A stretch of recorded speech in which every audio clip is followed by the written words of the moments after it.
We support our law enforcement partners, and we're working to reduce crime and put dangerous offenders behind bars. At the same time, we want to ensure that those who enter the justice system are able to contribute to their communities after they leave prison, which is one of many very difficult subjects we are discussing having to do with our great country. We're very good at taking those who have done wrong and deserve to be held to account and removing them from society. What we're not good at, what we've never been that great at, frankly, is rehabilitating people, as is evidenced by these numbers. We're not very good at re-assimilating people, as is evidenced by these numbers. When you have 50% of people within 3 years in this state, and close to 50% in our state, coming back into the system within 3 years, clearly we are doing something wrong. The vast majority of incarcerated individuals will be released at some point and often struggle to become self-sufficient once they exit the correctional system.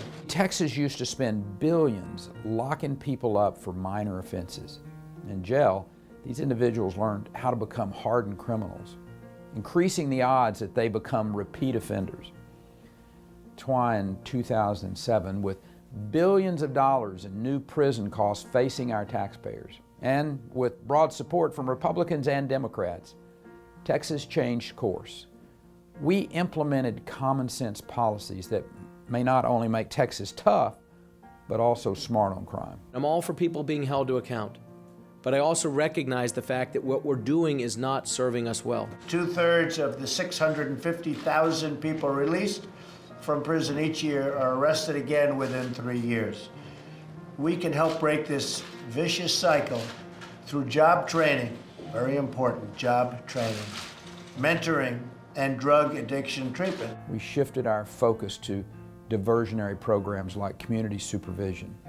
We passed legislation allowing nonviolent offenders access to treatment and vocational programs, proven to reduce recidivism. The results have been extraordinary. Texas crime rate has dropped to its lowest point since 1968. And during my leadership, Texas crime rate shrank by almost 24%. Kansas improved its juvenile justice system to help make sure young offenders do not become repeat offenders. Kentucky is providing job training to inmates and helping them to obtain professional licenses upon release. Many liberals have long espoused the ideas of doing something like this, but have done very little to nothing on this front. So for you legislators, I would encourage you to be bold. Be bold on so many fronts, but not the least of which is we can't afford not to be. This issue touches a nerve. Why? Because it's affecting 2 million people in this country. I just challenge you, I beg of you to rise above the political nature of it. This idea that so many people are afraid to go out there because heaven forbid that we make a mistake, that we get held to account, and that we don't get reelected. Who gives a rip about getting reelected if we're not doing the right thing? This approach has saved Texas taxpayers $2 billion. Other states have the power to achieve similar results.